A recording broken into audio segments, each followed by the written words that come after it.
Magandang araw, welcome sa Canada at welcome sa aking kusina. Dahil for today's video ay ipapakita ko kung paano ginawa ng asawa ko yung aming kusina at yung lababo. Makikita nyo na nga na nandoon siya sa ilalim at ginagamit niya yung barina para magkaroon ng butas dito sa ilalim. At tunay nga namang napakagaling ng asawa ko at napakasakto talaga ng pagkakagawa niya. At bago nga yung ilalim ay sinimulan muna niya dito sa ibabaw at sinukat muna niya talaga na dapat ay maging sakto ito doon sa magiging daanan ng pipe mula dito sa lababo na gagawin niya. At sa oras na ito ay sigurado ako na hindi ka pa nakapag-follow sa akin. At kung sa mga oras na ito naman ay nag-i-enjoy ka ng panonood, ibig sabihin ay isa ka ring panday o kaya naman ay gumagawa ka rin ng ganito sa inyong bahay. Bago nga pala ako nag-take ng video ay nag-ask muna ako sa aking asawa kung pwede ko siyang i-vlog dahil hindi lahat ng ating pagbablog ay uma-agree yung mga taong kasama natin sa video. Kailangan nating mag-ask ng consent para sa kanila. Sa pagkakataon nga na ito, ay tinutulungan ko din siya na taga-abot ng pako, taga-abot ng kung anong dapat niyang kailangan. Sa pagpapanday nga ng asawa ko, ay natututo talaga ako dahil kapag gumagawa siya, ay kailangan ay pulidong-pulido.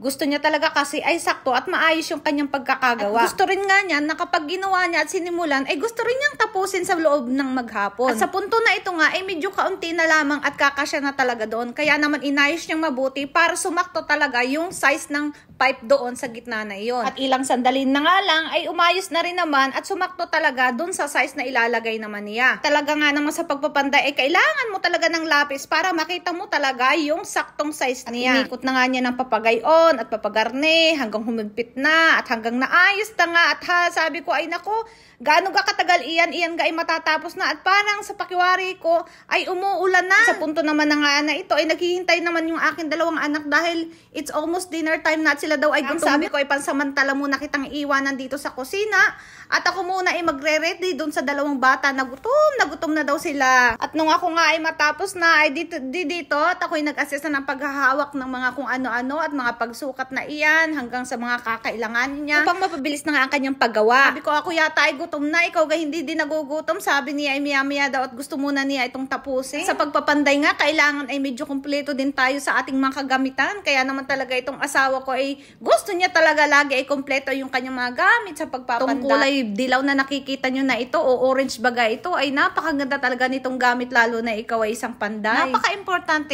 bilang mag-asawa na kayo ay may time talaga na kayo ay nag-uusap, nagkukumustahan, kung kumustaan yung araw sa isa't isa.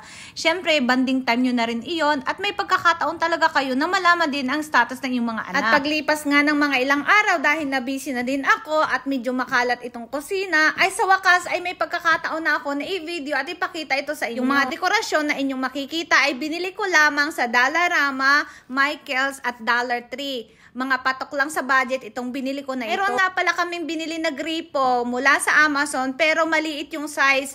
Kaya naman ang asawa ko ay bumili na lang sa Home Depot nung parang shower na pwede mo namang padaanan ng tubig. Sabi ko sa kanya ay okay lang iyon dahil maganda naman at pwede kong makontrol ang flow ng tubig. At itong halaman naman na ito ay binili ko lang naman ito sa IKEA nung nakaraang taon at dito ko na lang siya inilagay. Pati yung lalagyan ng asukal, kape, at saka yung creamer na nandoon sa may gitna na iyon. So, dahil nga itong kusina na ito yung pinakang hangout place naming mag-asawa. Kaya naman ay naisipan niya na lagyan na rin ng TV. Doon sa gilid nga na iyon ay kinabit din namin yung aming speaker at tinanggal muna namin sa araw na ito. Kung makikita niyo yung gilid ay hinarangan din niya at ginawan din niya ng kahoy para naman masyadong close yung gilid na yun at hindi pasukin ng ulan kapag umuulan dito sa amin. Sa araw na ito nga ay napakaganda naman ng weather kaya naman binidyuhan ko na rin itong aming kapitbahay dito.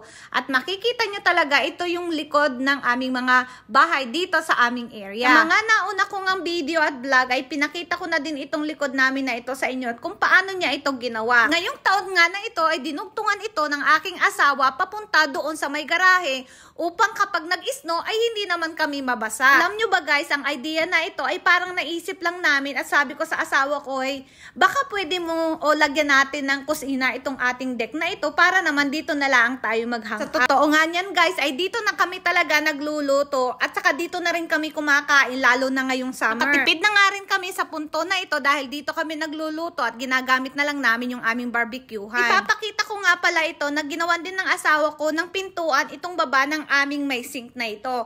At dito ko naman inilalagay yung aking mga kaldero. Dahil nga bibihira na tayo magluto ngayon, ay dito ko na inilalagay yung aking mga kaldero na ginagamit ko sa Kitchenette Edmonton. Ito nga pala sa ilalim na ito ay nandito yung tangke ng gasol papunta doon sa aming may lutuan. Kung nga pala sa nagtatanong kung papaano ang magiging setup kapag may snow na.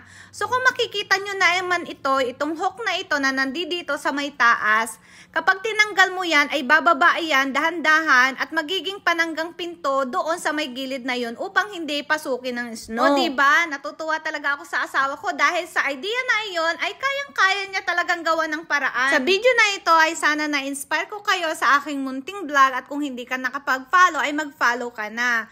Dito nga pala sa Canada, kailangan nyo laging mag-asawa na may banding at para lagi kayong happy sa isa't isa. So tara na at magkape. In Hebrews 13 verse 17, have confidence in your leaders and submit to their authority because they keep watch over you as those who must give an account. Tuloy lang tayong mag-submit sa ating mga husband upang makita natin ang kaluwalhatian ng ating Panginoon. Sana po ay ma-inspire ko kayo sa video ko na ito. Follow for more!